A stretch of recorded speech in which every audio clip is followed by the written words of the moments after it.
Good evening, viewers. You are welcome to today's URMtv news with me, Hafsat Adam Buffer. First, the major headlines. President Bola Ahmed Tinubu calls for the fight against drug abuse and trafficking. Northwest Governors Forum to end insecurity in the region. 2024 Torah Facebook Connect official settles medical bills for 15 people, and many more. Stay tuned.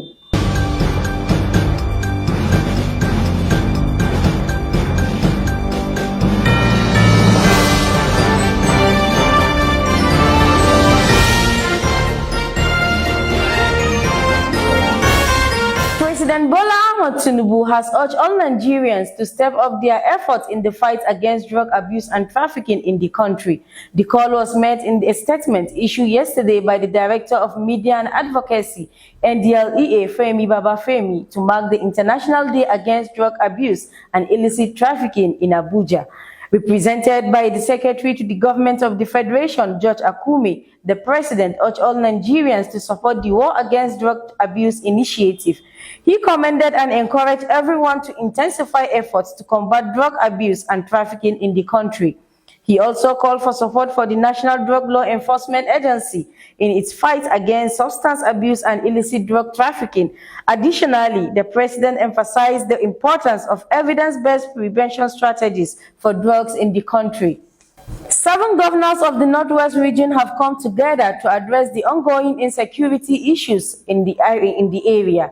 The decision was made during the 2-day Northwest Peace and Security Summit in Katsina, with the support of the United Nations Development Programme, UNDP, as well as the German and Norwegian government. The governor stated that the summit aims to pave way for the region's socio-economic development, acknowledging the loss of lives and livelihoods, as well as the displacement of people due to actions of non-state actors. The meeting was attended by Vice President Kashim Shettima, the 7 governors of the region, and other dignitaries. It's a region where every trade is safe, where every group is at peace, and where the policing and military presence of the state is optimal. This disintegration from cycles of clashes between primaries and herders has ruptured the ideas of oneness upon which the North revolved. This was followed by a regime of cattle rustling that set herders on a path of violence.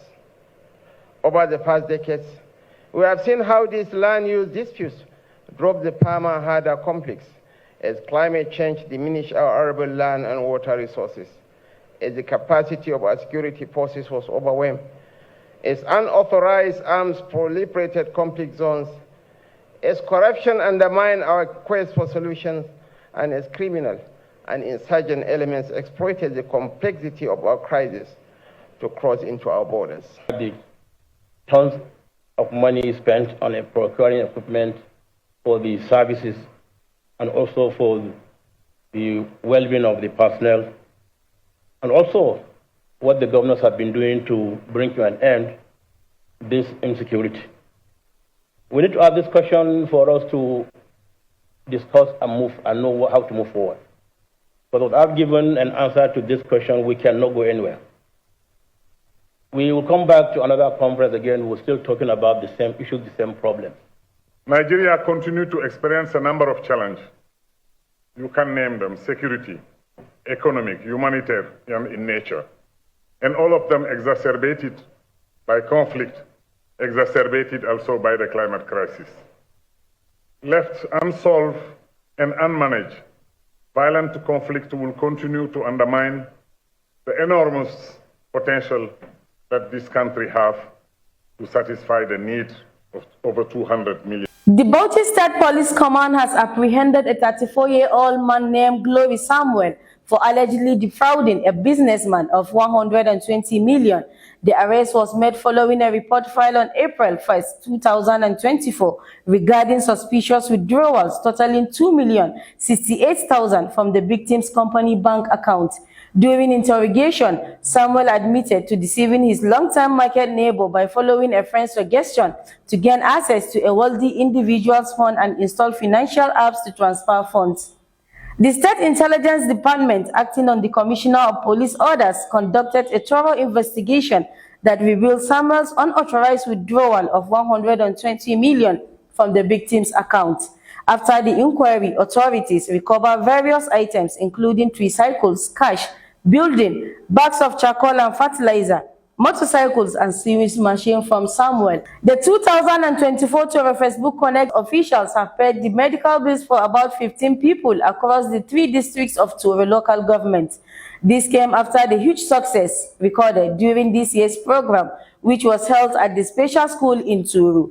4 of the beneficiaries received a sum of 20,000 naira each, while the remaining recipients received 10,000 naira respectively. This gesture was aimed at putting smile to the faces of the patients who have been suffering from various illness. To Allah ya ba mu iko bayan gudanar da wannan taro mun yi amfani da kuɗi wanda ya shaura muka zaga district namu guda 3 a ƙaramar hukumar Toro muka tallafa wa wasu daga cikin marasa lafiya a ƙaramar hukumar Toro. Kowane district mun tallafa wa mutane 5-5 kaga a jumla mutane 15 waɗanda muka tallafa musu, wasu 10,000, wasu 20,000. Saboda haka ina ƙara yin kira ma jama'a lallai su ci gaba da kyautata zato ma wannan al'amari kuma su ci gaba da ba da gudunmawa ma wannan al'amari. Insha Allah rabbi wannan hidima ta Toro Facebook Connect ya wuce kawai a haɗu a zauna a yi zumunci ko kuma ya wuce kawai domin haɗin kai. With this report, we have come to the end of URMtv today's news, but before we go, a quick recap of the major headlines. You have heard that President Bola Ahmed Tinubu calls for fight against drug abuse and trafficking. Northwest Governors Forum to end insecurity in the region. Toro Facebook Connect official settles medical bills for 15 people. You can follow us on our YouTube channel and Facebook page for news packages. On behalf of the production crew, Muhammad Babson, Umar DW photographer, Hafsat Adam saying do have a wonderful day.